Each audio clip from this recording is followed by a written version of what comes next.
हमारे इतिहास के पन्नों में कितने ही साम्राज्यों के उत्थान और पतन की घटनाएं तथा वीर गाथाएं अंकित हैं, जिनके साक्षी रहे हैं अतीत के दस्तावेज, ये दुर्ग, महल, समाधियां, छतरियां, अपने अवशेषों में अतीत को संजोए हुए।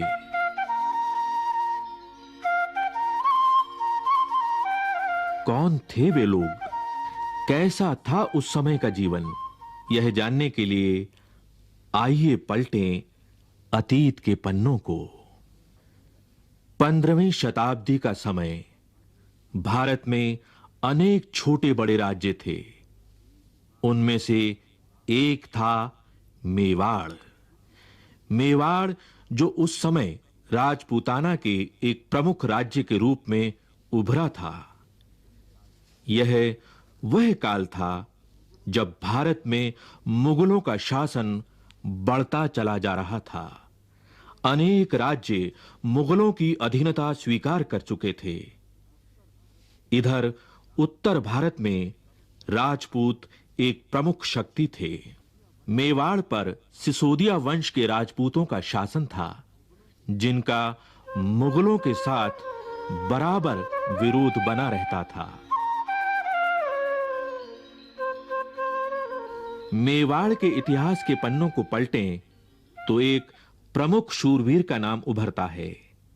यह नाम है महाराणा प्रताप का। महाराणा प्रताप शौर्य के प्रतीक, मातृभूमि पर मर मिटने वाले स्वतंत्रता के पुजारी। वीर प्रताप की शौर्य गाथाओं से अरावली की घाटी आज भी गूंज रही है।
मेवाड़ के दो प्रमुख किले हैं, कुंभलगढ़ और चित्तौड़गढ़।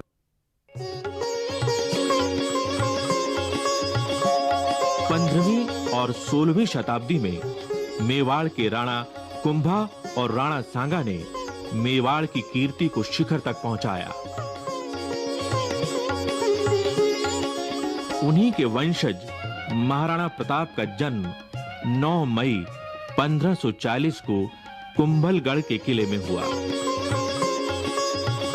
यहीं इसी स्थान पर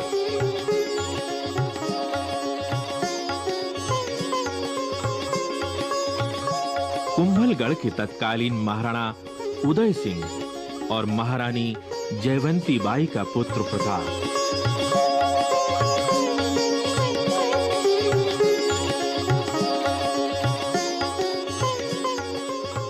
मेवाड़ का उत्तराधिकारी, प्रजा का दुलारा, भीलों की देखरेख में पला बड़ा, जिसे प्यार से वे कूका कहते थे।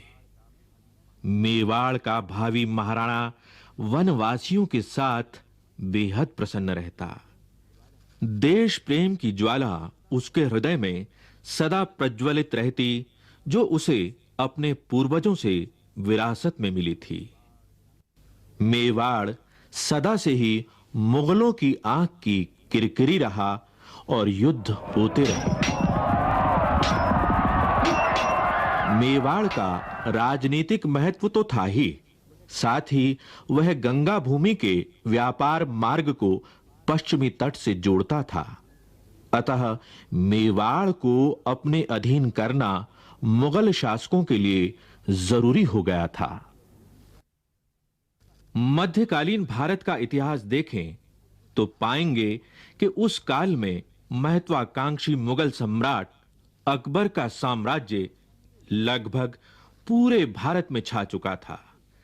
अनेक राजपूत सरदार, यहां तक कि राणा प्रताप के कुछ परिजन भी अकबर की अधीनता स्वीकार कर चुके थे और परिणाम स्वरूप उन्हें मिले थे ऊंचे ओहदे, ऊंची पदवियां और जागीरें। पर राणा प्रताप अकबर जैसे महापराक्रमी सम्राट के सामने नहीं झुके। कहा जाता है कि 28 फरवरी सन 1572 को होली के दिन प्रताप का गोगुंदा के किले में राज्याभिषेक हुआ।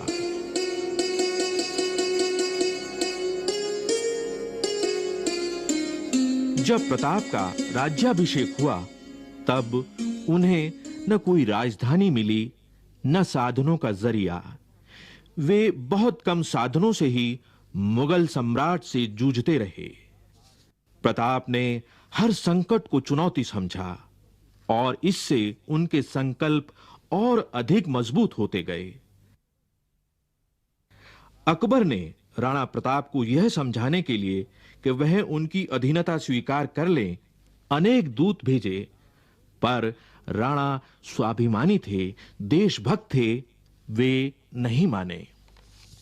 उनका राजसी वैभव छूट गया, किंतु कठिन से कठिन परिस्थितियों में भी राणा प्रताप ने अकबर की अधीनता को स्वीकार नहीं किया।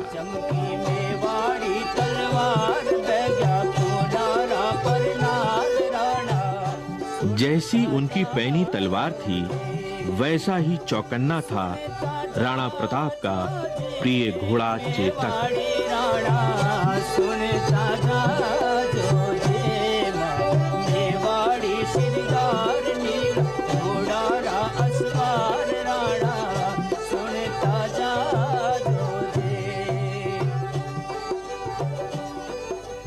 यदि मेवाड़ की भौगोलिक स्थिति को देखें तो पाएंगे कि इसका अधिकांश भाग पथरीला और पहाड़ी है। आसपास जंगल हैं और जनजातियों की बस्तियां हैं।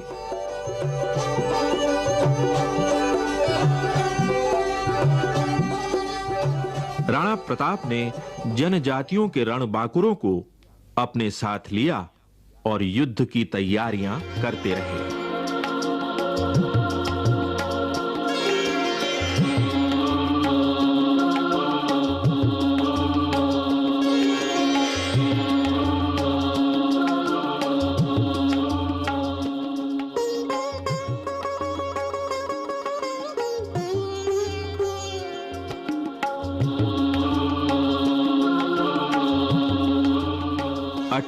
जून सन 1576 ईस्वी को अकबर की सेना और महाराणा प्रताप के बीच इतिहास प्रसिद्ध हल्दी घाटी का युद्ध हुआ।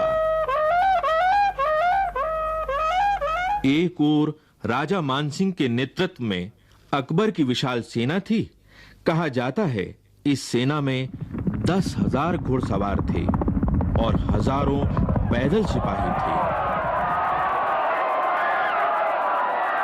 दूसरी ओर राणा प्रताप की सेना में केवल 3,000 घुड़सवार और मुट्ठी भर सैनिक थे, मगर ये सैनिक मातृभूमि पर मर मिटने वाले रणबांकुरे थे।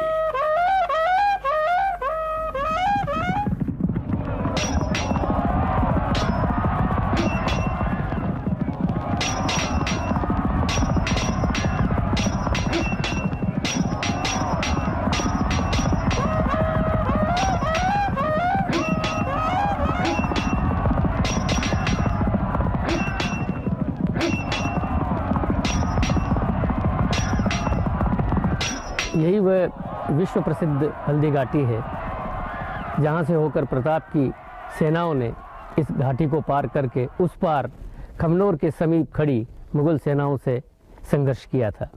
इस घाटी की विशेषता यह है कि इस घाटी के जो मिट्टी है उसका रंग पीलापन लिए हुए है, इसीलिए हल्दी के समान रंग वाली मिट्टी का होने के कारण इसको हल्दी घाटी कहा जाता है। ये बहुत ही तंग दर्रा है जिसमें से होकर प्रताप की सेनाओं ने आगे बढ़ करके मुगलों की सेनाओं का विरोध किया था। ये रक्त तलाई है। रक्त तलाई का अर्थ है कि जहाँ पर खून की तलाई भर गई थी, खून का तालाब बन गया था। आपको विदित है कि इस ओर हल्दी घाटी है। हल्दी घाटी का जो मुंह है वो लगभग यहाँ से 1.5 किलोमीटर दूर है। इसी तरफ बाईं ओर मुगलों की सेनाओं का पड़ाव था। ये जिस ओर आप अभी ये बम्बूल के पेड़ हैं, इन पेड़ों के पीछे उस ज़माने में केवल सीधा मैदान था और उस मैदान की जो सीमा है वो आगे बनास नदी से मिलती है। जो मुगलों की जो सेनाएं थी वो उस बनास नदी के किनारे से इस प्रदेश से, इस भाग से बढ़ती बढ़ती इस स्थान तक आई थी। मुगलों की सेनाएं हल्दी घाटी के मुंह तक पहुंची थी। प्रताप की सेनाओं ने उनको खदेड़ते खदेड़ते लगभग 1.5 किलोमीटर तक यहाँ ले आए।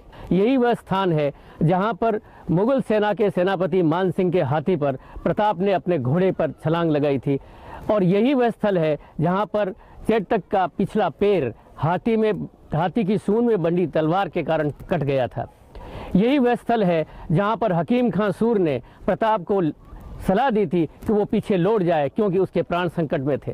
यही वह स्थान है जहाँ पर इसके साथ चलने वाले वीरों ने अपना बलिदान दिया था। झालामान ने अपने सर पर छत्र रख करके ये कहना प्रारंभ किया कि महाराणा प्रताप मैं हूँ, और इस प्रकार भयंकर अंतिम युद्ध की जो परिणति है वो यहाँ पर खून की सरिता के रूप में हुई थी।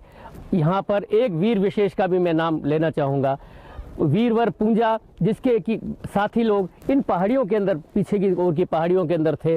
उन्होंने पीछे से पत्थर बरसाने प्रारंभ किए थे, और यहाँ पर एक वीर जो कि इस ओर इस छतरी की तरफ मैं इशारा कर रहा हूँ, ये राम सिंह तंवर की है, जो ग्वालियर का महाराजा था, और वो भी इस लड़ाई में अपने पुत्रों के साथ मौजूद था और यहाँ पर अब लड़ता हुआ मारा गया। और ये वह मध्य स्थल था जहाँ पर भयंकर युद्ध हुआ। यहाँ पर लाशें पड़ गई और चारों ओर से घमासान होने लगा। हल्दी घाटी का युद्ध एक दिन में ही समाप्त हो गया। राणा प्रताप के हाथ से गोगुंदा का किला और कुंभलगढ़ निकल गया, लेकिन प्रताप का मस्तक नहीं झुका। हल्दी घाटी युद्ध समाप्त हो जाने पर भी महाराणा प्रताप का संघर्ष जीवन भर चलता रहा। पराजित हो जाने पर भी अरावली की घाटी गूंज उठी प्रताप की कीर्ति और पराक्रम की गाथा से। प्रताप की यशोगाथा मेवाड़ तक ही सीमित नहीं रही, बल्कि समूचे देश में फैल गई।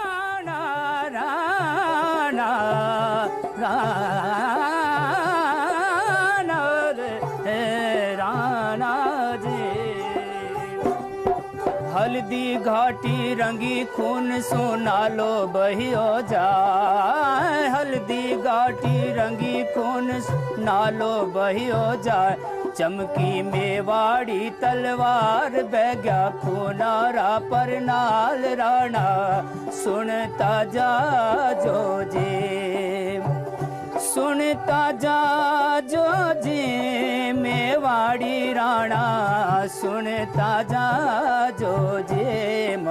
मेवाड़ी शिरदार नील घोड़ारा असवार राणा सुनता जा जो जे। राणा ने जंगल में शरण ली। हल्दी घाटी युद्ध के पश्चात राणा प्रताप के सामने समस्या थी कि राजधानी कहां ले जाएं।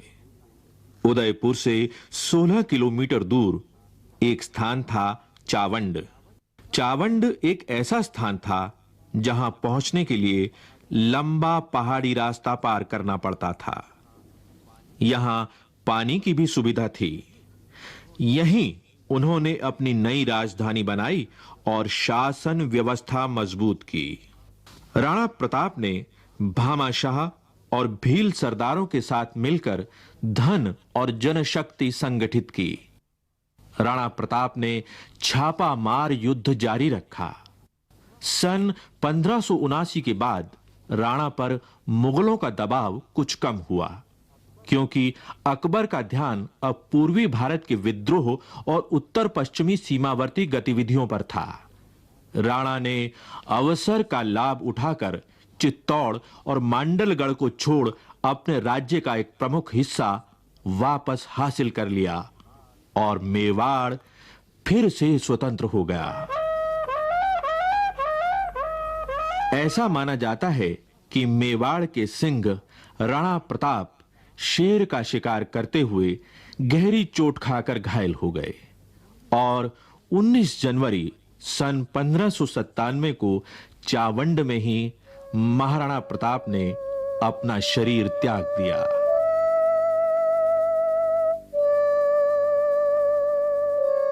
महाराणा प्रताप ने ऐसे ऊंचे आदर्शों को स्थापित किया जो देश और काल की सीमा से परे मातृभूमि प्रेम और स्वाभिमान को निरंतर प्रेरणा देता रहा है और देता रहेगा।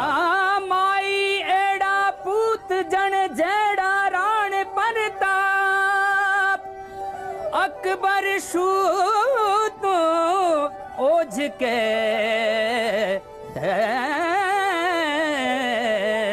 जान शिराण साहब हमारा मेवाड़ी सिरदार लील घोड़ेरा अश्वार राणा सुन तो जाए जो जे मारा मेवाड़ी सिरदार नीला घोड़ेरा अश्वार राणा सुनता जाए जो जी सुनता जा जो जी मेवाड़ी राणा सुनता जा।